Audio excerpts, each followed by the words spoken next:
सिर्फ बिहार विधानसभा चुनाव ही नहीं बल्कि बिहार विधानसभा चुनाव के साथ साथ 7 राज्यों की 8 विधानसभा सीटों पर उपचुनाव भी हो चुके हैं।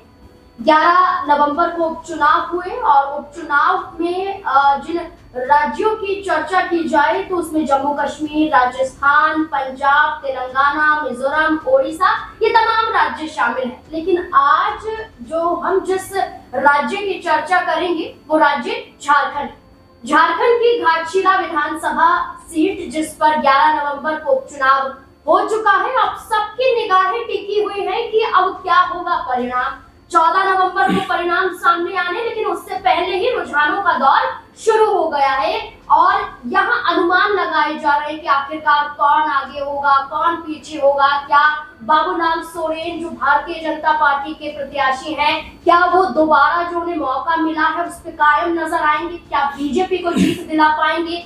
दूसरी तरफ देखा जाए तो रामदास सोरेन के निधन के बाद सोमेश चंद्र सोरेन को मौका दिया गया। उनके बेटे को पहले कहा गया कि मंत्री बनाए जाएंगे लेकिन मंत्री नहीं बनाए गए, सीधा चुनाव में उतारा गया।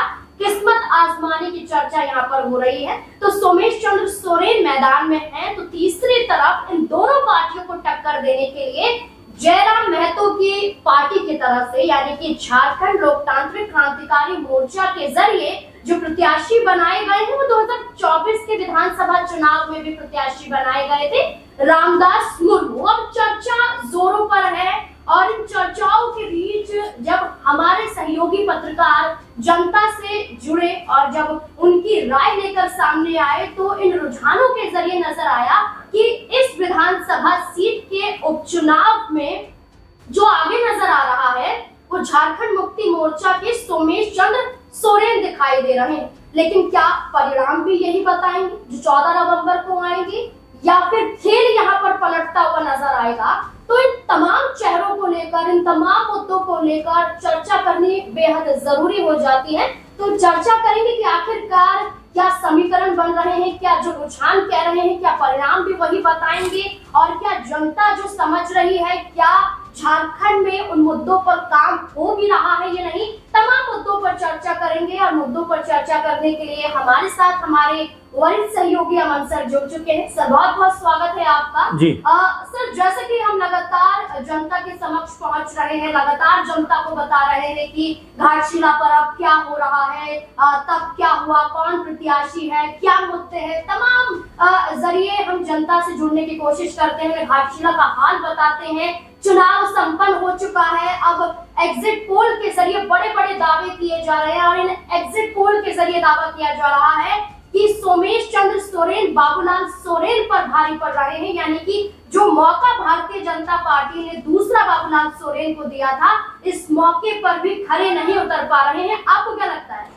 देखिए बिल्कुल, और आपने शुरुआत में कहा था कि जिस तरह बिहार के ऊपर नज़र सबकी लगी हुई है लेकिन इसके साथ साथ में कई सीटें ऐसी हैं जहां पर विधानसभा के उपचुनाव हुए, यानी कि वो सीटें जो खाली हुई उनको भरने का प्रयास किया जा रहा है। और अब जब लगभग चुनाव खत्म हो गए हैं, चुनाव संपन्न हो गए हैं, अब यहाँ से परिणामों की तरफ लोग देखते हुए दिखाई पड़ रहे हैं। अगर हम इन्हीं कह सकते हैं फहरिस्त की बात करें, इसी कड़ी की बात करें तो इसमें घाटशिला का जो जिक्र है वो ज़रूरी हो जाता है। झारखंड की ये सीट है विधानसभा की और यहाँ पर जो सीट खाली हुई रामदास सोरेन जो हेमंत सरकार में शिक्षा मंत्री थे, उनके निधन होने की वजह से ये सीट खाली हो जाती। और अब जब बिहार के चुनाव हुए तो उनके साथ में ही सीट के ऊपर भी चुनाव कराया गया। अब महत्वपूर्ण जो चर्चा आपने छेड़ी है कि आखिर इस सीट के ऊपर शुरुआती रुझानों में अगर कहें या शुरुआती हम जो लोगों से बातचीत की है, लोगों से जो उनका कह सकते हैं कि मत जानने का प्रयास किया, उसके आधार पर अगर बात करें नाजमीन तो नज़र आता है कि भाई जो फाइट है वो काफ़ी टफ यहाँ पे दिखाई पड़ती है। लेकिन फिर भी इन तमाम पहलुओं को ध्यान में रखते हुए तमाम लोगों से बातचीत करने के बाद जो एक कंक्लूजन निकलकर सामने आता है या जो रुझान निकलकर सामने आता है उसकी अगर मैं बात करूं तो यहाँ पर 3 बड़े चेहरे चुनावी मैदान में थे, यानी कि जेएमएम की तरफ से यहाँ पर सोमेश सोरेन जो रामदास सोरेन के बेटे और एक तरीके से अपने पिता के निधन के बाद उनकी जो राजनीतिक विरासत थी उसको आगे बढ़ाने का प्रयास यहाँ पर करते हुए पहली बार चुनावी मैदान में उतरते हुए नजर आए। दूसरे चेहरे की बात की जाए तो बाबूलाल सोरेन जो बीजेपी के उम्मीदवार हैं, चंपई सोरेन जो पहले जेएमएम में थे, मुख्यमंत्री मुख्यमंत्री भी रहे, फिर बीजेपी में आकर शामिल हो जाते हैं, उनके बेटे हैं। और महत्वपूर्ण बात है कि ये भी है नाज़मीन की 2024 में ये बाकायदा इसी सीट के ऊपर चुनाव लड़ चुके हैं। 75,000 से ज्यादा वोट हासिल हुए, लेकिन रामदास सोरेन के सामने टिक नहीं पाए और लगभग 22,000 वोटों से चुनाव हार जाते हैं। इसी तरह से एक और महत्वपूर्ण कह सकते हैं नाम है जो 2024 में भी नजर आए, रामदास मुर्मू, जो कि अब एक बार फिर चुनावी मैदान में है और ये JLKM जो पार्टी है उसके जरिए चुनावी मैदान में है। तो 3 बड़े चेहरे यहाँ पे नजर आते हैं, लेकिन क्या किसी एक चेहरे पर हम जीत का दावा कर सकते हैं? बड़ा सवाल नाज़रीन अपने आप में ये बन जाता है। लेकिन मैं अगर यहाँ पर आंकड़ों के तहत आपको समझाने का प्रयास करूं, देखिए बीजेपी की शुरुआत करते हैं। बीजेपी यहाँ पर इस कोशिश में थी 2024 में कि भाई किसी भी तरह से सत्ता में अपने आप को लाया जाए, लेकिन तमाम कोशिश करने के बावजूद, चाहे सीता सोरेन को अपनी पार्टी में लाना हो, चंपई सोरेन को अपनी पार्टी में लाना हो, उसके बावजूद बीजेपी की सीटें जो थी वो 26-27 से घटकर आई थिंक 20 या 21 या 22 के आसपास रहे, यानी कि उनको यहाँ पर घाटा होता हुआ दिखाई पड़ा। और जो JMM 25-26 पे थी वो 30 प्लस होती हुई दिखाई दी। तो कुल मिलाकर देखा जाए उसी का रिफ्लेक्शन यहाँ पर भी दिखाई पड़ रहा है। सोमेश सोरेन जो है वो बढ़त लेते हुए ऐसा लगता है कि रुझानों की बात करें, अगर हम लोगों के नजरिए की बात करें तो ऐसा लगता है नाज़मीन, जितने लोगों से मैंने बात की है उनका कहीं ना कहीं जो ओपिनियन है वो सोमेश सोरेन के साथ है। और दरअसल इसकी वजह भी नजर आती है क्योंकि उनके पिता रामदास सोरेन यहीं से जीते और शिक्षा मंत्री बने, यानी कि लोगों का ये कहना था कि भाई अगर सोमेश सोरेन जीते हैं तो उनको उम्मीद है कि अपने पिता की तरह उनको भी यहाँ पर मंत्री पद मिलता हुआ दिखाई पड़ेगा। अब दूसरा नाम जो हम जिक्र कर सकते हैं बाबूलाल सोरेन का, जो चंपई सोरेन के बेटे हैं, जिससे मैंने आपको बताया कि भाई वो 2024 में भी चुनाव लड़ चुके हैं। और ऐसे में लोगों का ये कहना था कि वो पॉलिटिकल तौर पर खुद को मजबूत करना चाहते हैं, लेकिन जो कनेक्टिविटी लोगों के साथ में होनी चाहिए वैसी कनेक्टिविटी दिखाई नहीं पड़ी, क्योंकि आपने देखा कि उनके नाम को बहुत देर के बाद बीजेपी ने अनाउंस किया। चंपई सोरेन ने लगातार दबाव बनाया क्योंकि उनसे ज्यादा चर्चा रमेश हांसदा के नाम की थी, डॉक्टर सुनीता के नाम की थी। इसके अलावा भी 2-3 नाम ऐसे थे जिनको लेकर लगातार चर्चाएं होती रही। तो इन तमाम पहलुओं को देखते हुए ऐसा लगता है कि जो सोमेश सोरेन हैं वो यहाँ बाजी मारते हुए नजर आ रहे हैं। सर, यहाँ पर अगर हम चर्चा करें तो आपने रमेश हांसदा का जिक्र किया, लेकिन रमेश हांसदा को लेकर वो खुद अपने आप में दावा करते हुए नजर आए हैं कि घाटशिला की नसों को जानते हैं, वो जनता से जुड़े हैं, जनता क्या चाहती है वो बखूबी जानते हैं। वो कहते हैं कि बेशक उन्होंने चुनाव ना लड़ा हो, लेकिन जब भी वो किसी के लिए प्रचारक के रूप में सामने आए हैं तो चुनाव उसने जरूर जीता है। भारतीय जनता पार्टी ने स्टार प्रचारक रमेश हांसदा को नहीं बनाया, ना ही उम्मीदवार बनाया, बल्कि रमेश हांसदा कहते हैं कि 2014 में लक्ष्मण टुडू अगर चुनाव जीते हैं उनके बलबूते जीते हैं। और इसके अलावा यहाँ रामदास सोरेन की बात करें तो जब झारखंड मुक्ति मोर्चा में वो थे तब उनका ये दावा था कि उन्होंने भी उनको चुनाव जिताया। तो बीजेपी की क्या ये एक बड़ी गलती नजर आ रही है? देखिए, बिल्कुल पहली बात तो मैं कहूंगा कि यहाँ पर जो पिता की विरासत को आगे बढ़ाने का एक तरीके से दारोमदार है वो जो सोमेश सोरेन है उनके ऊपर भी नजर आता है, बाबूलाल सोरेन उनके ऊपर भी नजर आता है। और दूसरा जो इसका महत्वपूर्ण पक्ष है, इसके ऊपर चर्चा जरूर होनी चाहिए कि भाई बीजेपी लगातार दावे करती रही है कि भाई हम जो है परिवारों को आगे नहीं बढ़ाते हैं, परिवारों को आगे हम पॉलिटिकल तौर पर प्रमोट नहीं करते हैं। लेकिन यहाँ पर आपने देखा जो जिक्र आपने कर दिया रमेश हांसदा का, जाहिर बात है कि उनका प्रचार प्रसार लोगों के साथ में कनेक्टिविटी कहीं ज्यादा नजर आती है। और जब नाम घोषित नहीं हुए थे उससे पहले लगातार घाटशिला के अंदर घूम घूम कर लोगों के बीच में वो जा रहे थे, प्रचार प्रसार कर रहे थे, लोगों को जोड़ने का काम कर रहे थे। यानी उनको उम्मीद थी कि भाई उनका टिकट पक्का है। लेकिन बीजेपी ने जो हर जगह जाकर बातचीत होती है कि भाई परिवारवाद जो है उसको आगे नहीं बढ़ाया जाएगा, लेकिन यहाँ पर वही दिखाई पड़ा क्योंकि बाबूलाल सोरेन जो हैं 2024 में 22,000 वोटों से चुनाव हार चुके हैं। साथ में अगर आप देखेंगे कि जो चुनाव का माहौल बनाना चाहिए था या बनना चाहिए था बीजेपी की तरफ से, वो बनता हुआ दिखाई नहीं पड़ा। ये भी इसकी एक बड़ी वजह है। कोई बड़ा स्टार प्रचारक जो है वो यहाँ पर जाता हुआ दिखाई नहीं दिया। तो क्या ये मानकर चला जाए कि बाबूलाल सोरेन का जो नाम था वो चंपई सोरेन के दबाव में लिया गया? और मैं आपको यहाँ रोकना चाहूंगी, एक बड़ा फैक्टर यहाँ पर नजर आता है। देखिए, भारतीय जनता पार्टी है एक तरफ और उनके साथ सुदेश महतो की पार्टी है, इनका गठबंधन है, सुदेश महतो समर्थन में है। लेकिन भारतीय जनता पार्टी को ये उम्मीद थी कि जयराम महतो भी उन्हें समर्थन दे दे, लेकिन जयराम महतो ने अकेले अपने दम पर चुनाव लड़ने का फैसला किया, फिर से प्रत्याशी उतारे। लेकिन झारखंड मुक्ति मोर्चा को जो फायदा अभी से नजर आ रहा है वो इस आधार पर नजर आ रहा है कि चंद्रशेखर आजाद की आजाद समाज पार्टी ने समर्थन दिया, साथ ही साथ कांग्रेस पार्टी ने समर्थन दिया। प्रदीप कुमार बालमुची की बात करें जो नाराज थे, वो भी कांग्रेस पार्टी के जरिए समर्थन देते हुए नजर आए। विक्टर सोरेन की बात करें जो उनके चचेरे भाई थे, जो कह रहे थे कि निर्दलीय चुनाव लड़ेंगे लेकिन सोमेश को टिकट नहीं मिलना चाहिए, वो भी समर्थन देते हुए नजर आए। इसके अलावा वामपंथी दलों की बात करें, सीपीआई माले की बात करें, सीपीएम की बात करें, सीपीआई की बात करें, उन्होंने खुला समर्थन दिया। तो इतना सारा समर्थन झारखंड मुक्ति मोर्चा को मिल रहा है, यानी कि ये अभी से कहीं ना कहीं साबित हो रहा है कि मजबूती जो है झारखंड मुक्ति मोर्चा। देखिए बिल्कुल, और इसमें कोई दोहराई की बात नहीं, क्योंकि एक बड़ा संगठन बनकर कहीं ना कहीं जेएमएम ने चुनाव लड़ा है। इसमें कांग्रेस पार्टी उनके साथ खड़ी है, वामदल उनके साथ खड़े हैं, आरजेडी उनके साथ खड़ी है, और भी तमाम सारे लोग हैं, उनका समर्थन यहाँ पर उनको मिला है। यानी कि बीजेपी के मुकाबले कहा जाए तो शुरुआत से ही कहीं ना कहीं जेएमएम ने इस सीट के ऊपर अपना होल्ड बनाए रखा, और कहा भी जा सकता है कि लगातार जेएमएम की तरफ से इस सीट के ऊपर चुनाव जीता गया है। बीजेपी को लगातार यहाँ पर हार का सामना करना पड़ा है, 3 बार तो कांग्रेस प्रत्याशी भी यहाँ से चुनाव जीत चुके हैं। तो ऐसे में ये भी देखने वाली बात है कि कांग्रेस पार्टी का समर्थन अगर जेएमएम के साथ में है तो यहाँ उनका पलड़ा तो अपने आप भारी होता हुआ दिखाई पड़ ही रहा है। और साथ में सोमेश सोरेन जो पहली बार चुनाव में उतरे हैं, और साथ में जो कैंपेनिंग उन्होंने की है, प्रचार प्रसार उन्होंने किया है, अपने पिता को लेकर कहीं ना कहीं सामने रखा कि भाई मेरे पिता ने जिस तरह से आप लोगों की सेवा की है, खिदमत की है, अब उनका बेटा होने के नाते मैं भी आपकी खिदमत करना चाहता हूँ, उनके जो भी अधूरे सपने उनको पूरा करना चाहता हूँ। यहाँ पर इमोशन के जरिए कहने के लोगों को अपने साथ जोड़ने का उन्होंने प्रयास किया है। तो कुल मिलाकर यहाँ पर दो युवाओं के बीच में जो फाइट दिखाई पड़ रही है, खासकर अगर हम बाबूलाल सोरेन की बात करें और सोमेश सोरेन की बात करें, आदिवासी बहुल ये इलाका नजर आता है, सीट नजर आती है, उससे महत्वपूर्ण बात की ये महिला के हिसाब से अगर देखा जाए तो ज्यादा महिलाएं वोटर यहाँ पे दिखाई पड़ती हैं पुरुषों के मुकाबले। जी बिल्कुल, और तो ये बहुत ही महत्वपूर्ण सीट है अपने आप में। लेकिन बीजेपी और जेएमएम के बीच में जो कड़ाके की टक्कर है, उसमें जो जयराम महतो की पार्टी है JLKM, वो क्या कुछ करती हुई दिखाई पड़ेगी, किस तरह का असर उसका होता हुआ दिखाई पड़ेगा, क्योंकि 2024 में लगभग 8-9 हजार वोट इनके प्रत्याशी रामदास मुर्मू ने हासिल किए थे। तो कुल मिला जुलाकर अगर हम पूरी तस्वीर पे कह सकते हैं कि आखिरी कमेंट करें, आखिरी हम इसको लेकर बात करें, तो ये नजर आती है कि सोमेश सोरेन फिलहाल इस रेस में सबसे आगे बढ़ते हुए दिखाई पड़ रहे हैं। मैं आपको टोकना चाहूंगी कि चर्चा चुनाव के मद्देनजर हमने ये भी देखी कि जयराम महतो को लेकर ये कहा गया कि वो चुनाव परिणाम के बाद झारखंड मुक्ति मोर्चा को समर्थन दे देंगे। ये कहा गया कि एक ऑफर मिला कि उन्हें मंत्री बना दिया जाएगा, इसलिए सोमेश चंद्र सोरेन को पहले मंत्री नहीं बनाया गया।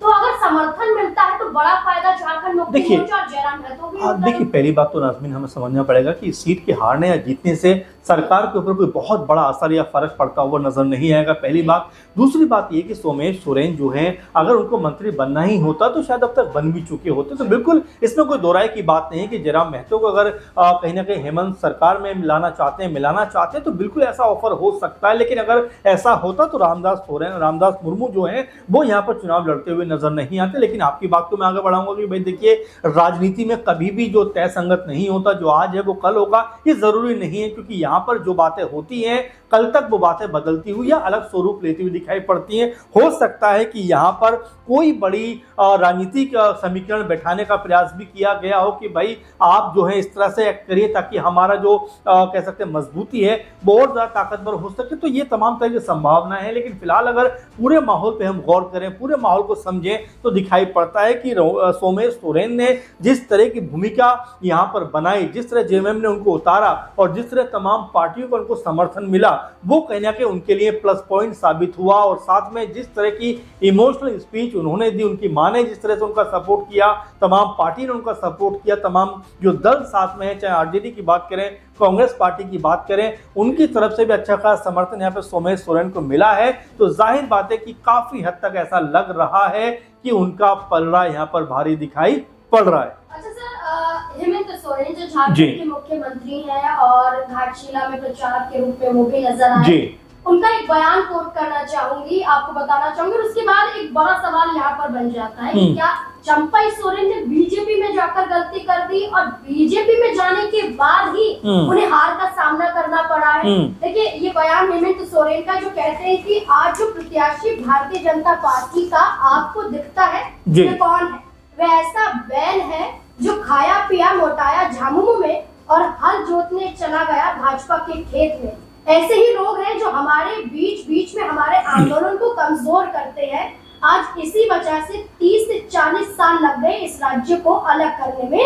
ये बयान था झारखंड के मुख्यमंत्री का। मुख्यमंत्री ने सीधे तौर पर कह दिया कि झारखंड मुक्ति मोर्चा में रहकर आपने नाम कमाया, यहाँ पर पद भी आपको मिले, यहाँ तक कि हेमंत सोरेन ने चंपई सोरेन को मुख्यमंत्री भी बनाया, लेकिन यहाँ कर्ज अदा करने के बजाय आरोप हेमंत सोरेन पर लगाकर चंपई सोरेन चले गए और आज राजनीति कर रहे हैं अपने लिए नहीं बल्कि अपने बेटे के। देखिए बिल्कुल नाज़मीन, और जाहिर बात है कि 1990 के बाद से लगातार अगर हम देखें तो शिबू सोरेन जो हेमंत सोरेन के पिता थे, उनके साथ मिलकर जिस तरह से राजनीति के तमाम ABCD उन्होंने सीखी, तमाम तरह राजनीति सीखी। उसके बाद जब झारखंड अलग राज्य बनता है तो उनको मंत्री बनाया जाता है, तमाम ओहदों पर बैठाया जाता है, और जब हेमंत सोरेन को कह सकते हैं सलाखों के पीछे जाना पड़ता है, जेल जाना पड़ता है, उस वक्त सबसे पहला नाम, अगर आपको याद हो नाज़मीन, हम लोगों ने इस पे बात भी की थी, प्रोग्राम भी किया था, अगर कोई नाम सबसे पहले मुख्यमंत्री पद के लिए सामने आया था तो हर कोई ये मानकर चल रहा था कि भाई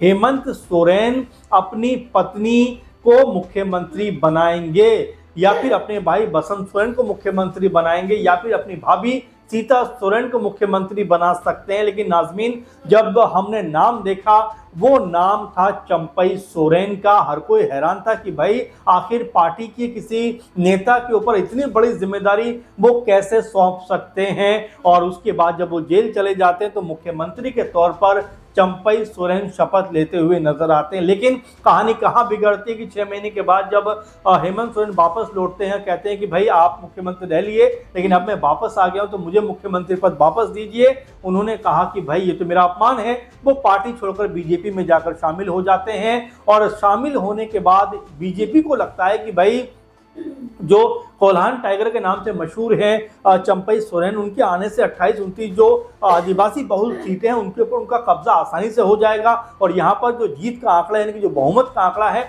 वो उनको आराम से प्राप्त हो जाएगा। लेकिन जब मत पेटियां खुली तो पता चला कि 28-29 में से सिर्फ एक सीट बीजेपी जीतने में कामयाब रह पाई, और वो सीट खुद चंपई सोरेन की थी, यानी कि उनका प्रभाव कहीं ना कहीं पूरी तरह खत्म होता हुआ दिखाई पड़ा। यही बात हेमंत सोरेन ने कही है कि खाए पिए यहाँ पर लेकिन गुणगान जाके बीजेपी का करते हुए उनकी पार्टी में नजर आ रहे हैं चंपई सोरेन। इतना बड़ा कह सकते हैं हमला हेमंत सोरेन ने शायद पहली बार किया होगा नाज़मीन। मुझे जब याद आता है कि जब भी मैंने हेमंत सोरेन को देखा है, मंचों पर भी देखा है, कि वो और उनकी पत्नी जो हैं वो हमेशा चंपई सोरेन के पैर छूते हुए नजर आते हैं, यानी कि अपने पिता के तुल्य उनको माना करते थे। लेकिन जिस तरह से वो सत्ता के मद में चूर होकर बीजेपी में शामिल हुए, उसके बाद अब इस तरह की बात कहने को हेमंत सोरेन जो हैं वो कहने को शायद मजबूर हुए होंगे, क्योंकि इस तरह का हमला उन्होंने से पहले नहीं किया है। तो स्पष्ट हो जाता है कि यहाँ पर जो लड़ाई थी, वर्चस्व की जो लड़ाई थी, आपस में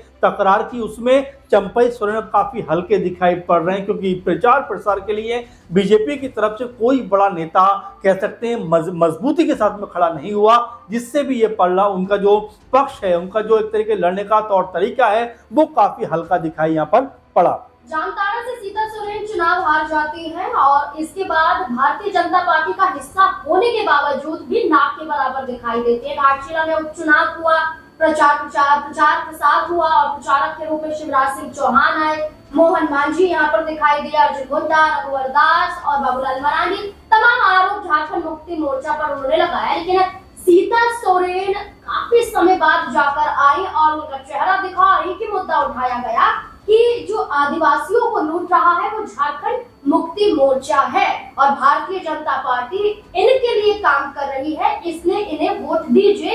ये बयान थे सीता सोरेन के, लेकिन ये कहा गया कि आपने शिवराज सिंह चौहान को उतार दिया, आपने झारखंड के पूर्व मुख्यमंत्रियों को उतार दिया, लेकिन वो मजबूती बीजेपी में नजर नहीं आई। झारखंड मुक्ति मोर्चा के दो बड़े चेहरे, एक कल्पना सोरेन और दूसरा हेमंत सोरेन, इन्होंने बागडोर संभाली और इसके जरिए एक बड़ी ताकत, एक बड़ा हुजूम उनकी जनसभाओं में देखने को मिला। तमाम रुझानों के जरिए जो बातें निकलकर सामने आ रही है, इस लाइव सेक्शन में हम आपको बार बार बता रहे हैं कि किस तरीके से झारखंड मुक्ति मोर्चा आगे दिखाई दे रही है, कैसे भारतीय जनता पार्टी जो है उसके पिछड़ने का कारण कई यहाँ पर माना जा रहा है, जैसे कोई बड़ी योजना नहीं, कोई बड़े दावे नहीं, कोई बड़े वादे नहीं, बल्कि सोमेश चंद्र सोरेन ये तक कहते हैं कि ऐसी योजनाएं हैं जो उनके पिता द्वारा शुरू की जानी चाहिए थी, लेकिन निधन के बाद उन पर विराम लग जाता है, तो वो उनको पूरा करने का काम करेंगे। शिक्षा के स्तर पर वो काम करेंगे। तमाम ऐसे वादे किए गए। मैया सम्मान योजना के जरिए महिलाओं को फिर से आश्वासन दिया गया। हेमंत सोरेन ऐलान करते हुए नजर आए। तो तमाम तरीके से देखा जाए तो महिला कार्ड भी खेला गया। दूसरी तरफ से यहाँ पर हेमंत सोरेन ने खुद इसका जिम्मा संभाला, साथ ही साथ जो नाराज थे वो भी साथ आ गए। बल्कि भारतीय जनता पार्टी में तो नाराजगी इस कदर बढ़ गई कि रमेश हांसा तो बीमार पड़ गए थे, अस्पताल तक पहुंच गए थे, मीरा मुंडा नजर नहीं आई, और जहां सुनीता देवदूत की बात की गई थी तो वो भी गायब हो गई। तो ये भारतीय जनता पार्टी का असली चेहरा जनता के सामने दिखाई दिया। अब इन तमाम मुद्दों के जरिए, रुझानों के जरिए तो झारखंड मुक्ति मोर्चा आगे नजर आ रही है, लेकिन आपको क्या लगता है कि क्या घाटशिला का उपचुनाव अगर रुझानों में झारखंड मुक्ति मोर्चा आगे है, जीत रही है, तो क्या 14 नवंबर को आने वाले जो परिणाम होंगे क्या झामुमो के समर्थन में ही आने चाहिए? आपको क्या लगता है? आप भी अपनी राय कमेंट सेक्शन में देते रहिए। तमाम जो सवाल है वो भी आप करिए और आगे की अपडेट आप तक पहुंचाते रहेंगे। 14 नवंबर को जब परिणाम सामने आएंगे, सबसे पहले लाइव कवरेज आपके सामने पेश की जाएगी कि आखिरकार क्या होंगे परिणाम। इन तमाम मुद्दों को लेकर ऐसे ही चर्चा चलती